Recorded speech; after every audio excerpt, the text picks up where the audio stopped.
What's up, guys? Welcome to another episode. This week we're starting with the new name, the new set. Obviously, the new name of this channel will be Movies and Brews. And obviously, we are at the new set, as you see behind me. I want to thank my good buddy Rich for providing this set. We call this the Dry Tavern, so welcome. That being said, let's talk about the Jungle Book.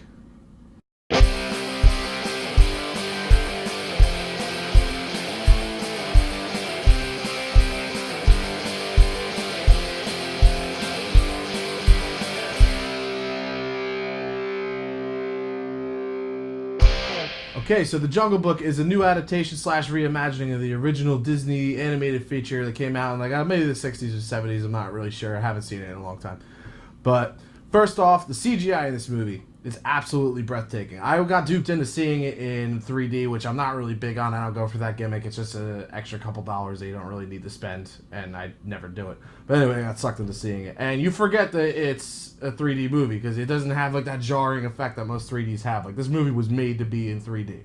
The special effects are absolutely insane, and it looked realistic, especially since 95% of it is CGI. The only thing that isn't CGI in this movie is Mowgli the little boy. Everything else, maybe a tree trunk here and there, is CGI. So the CGI was absolutely breathtaking. I dug every single second of it. It was awesome. Moving on to the cast. First off, Idris Elba is Shere Khan. Shere Khan was probably the best villain I've seen in a Disney movie in the past 10 years, if not ever. Shere Khan was just absolutely awesome. He steals every single scene that he's in. I never thought I'd be as scared of a tiger as I was in this movie. I mean, tigers are scary to begin with, but Shere Khan is fucking terrifying. So, Idris Elba, if he could just be in every single movie from now on, Hollywood, cast Idris Elba, just do it.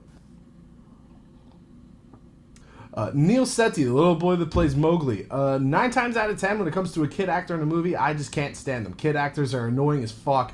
They're never normally good, but in this movie, Neel Sethi was actually very convincing, especially considering the fact that he's acting opposite of nothing. Most of this movie, like I said before, was shot on a blue screen. So this kid is acting opposite of maybe a plush toy or a stick or something, but for the most part, he's not acting along with anybody.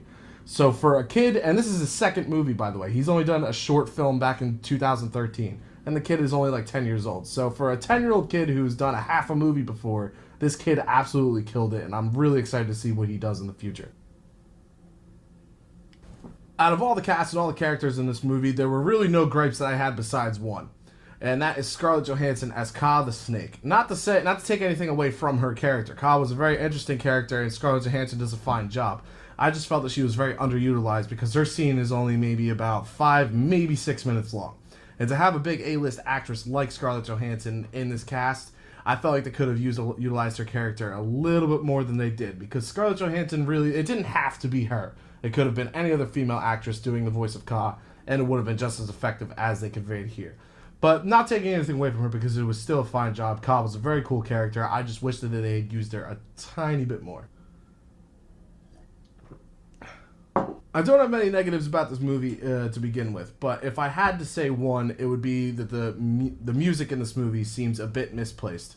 Now, I understand that going into a Disney movie, I'm going to hear some songs. It's The Jungle Book. I know Bare Necessities is going to be in there. I know whatever the name of the song the monkeys sing is going to be in that movie. You just have to have those songs in the movie in order to make it work.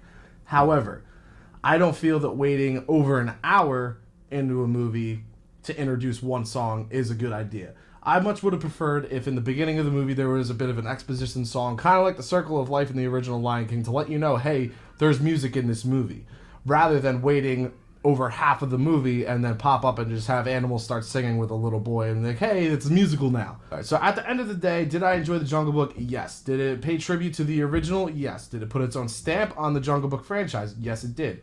I definitely recommend going and see it in 3D or IMAX. It's a very great movie for kids and adults. It's fun and it's funny when it needs to be, and it's also intense and serious when it needs to be. It's a very well-paced movie, and I just really enjoyed it. So, at the end of the day, I have to give Jungle Book a free well drinks, very high free well drinks, I might add. And I'm also going to be adding a new rating into the rating system that I have. That's coming in next week's episode, just to add a little bit of a gray area, because I seem to only have good movie reviews and bad movie reviews. So next week we're going to be having a new rating, hopefully a movie that will earn that rating. Well, maybe hopefully not. But still, more to come on that next week. That being said, thank you for joining us on Movies and Brews. We'll see you guys next week. Cheers.